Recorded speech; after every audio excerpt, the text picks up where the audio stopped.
దేవాలయాలకు కొదవలేదు. ప్రతి చోట దేవాలయాలు నిలువై ఉన్నాయి. అయితే ఒక్కో టెంపుల్ ఒక్కో ప్రత్యేకత కలిగి ఉంటుంది. భక్తులు తాము కోరిన కోర్కెలు తీరేందుకు రకరకాల మొక్కులు చెల్లిస్తుంటారు. ముడుపులు కడతారు, నైవేద్యాలు సమర్పిస్తుంటారు, కానుకలు కూడా ఇస్తుంటారు, చీర సారె కూడా పెడుతుంటారు. అయితే మనం ఇప్పుడు చూడబోయే ఈ ఆలయంలో కోరిన కోర్కెలు తీరేందుకు తాళం వేస్తారు. ఇక్కడ మొక్కుకొని తాళం వేశారంటే తప్పనిసరిగా తీరుతుందంటున్నారు భక్తులు. ఇంతకీ ఎక్కడ ఈ తాళం మొక్కు ఆలయం? ఇప్పుడు చూద్దాం.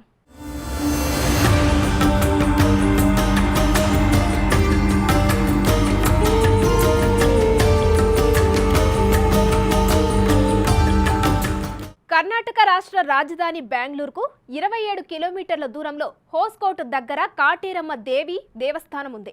అమ్మాశక్తి పీఠంగా కొలిచే ఈ ఆలయంలో ప్రతింగ్రామాత కొలువై ఉన్నారు. ఈ ఆలయంలో ముందుగా భారీ రూపంలో ఉన్న కాళికాదేవి దర్శనమిస్తారు. ఈ ఆలయంలోని అమ్మవారు భక్తులు కోరిన కోరికలు తీర్చే కొంగు బంగారంగా విరజిల్లుతున్నారు. అమ్మవారిని దర్శనం చేసుకొని ఏ కోరిక కోరినా ఇట్టే తీరిపోతుందని ఇక్కడి భక్తుల ప్రగాఢ నమ్మకం. అయితే ఇక్కడికి వచ్చే భక్తులు వివిధ రూపాల్లో మొక్కులు చెల్లిస్తుంటారు.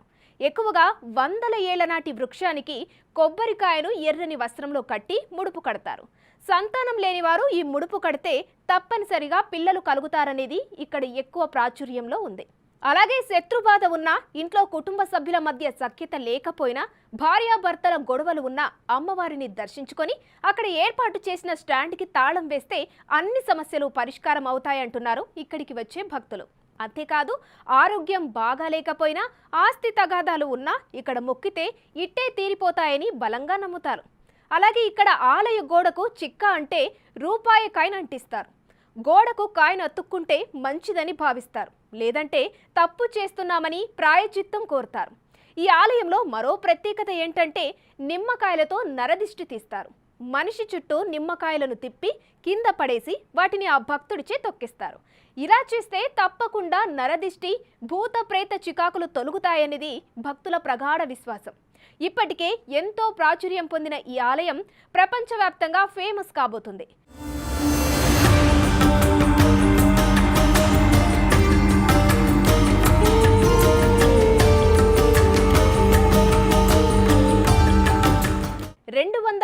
రెండు అడుగుల భారీ ప్రతింగ్రామాత విగ్రహాన్ని త్వరలో ఆవిష్కరించబోతున్నారు.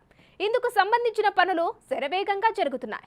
ఇన్ని విశిష్టతలు ఉన్న ఈ ఆలయాన్ని బెంగళూరు వెళ్ళినప్పుడు మీరు కూడా తప్పకుండా దర్శించుకోండి.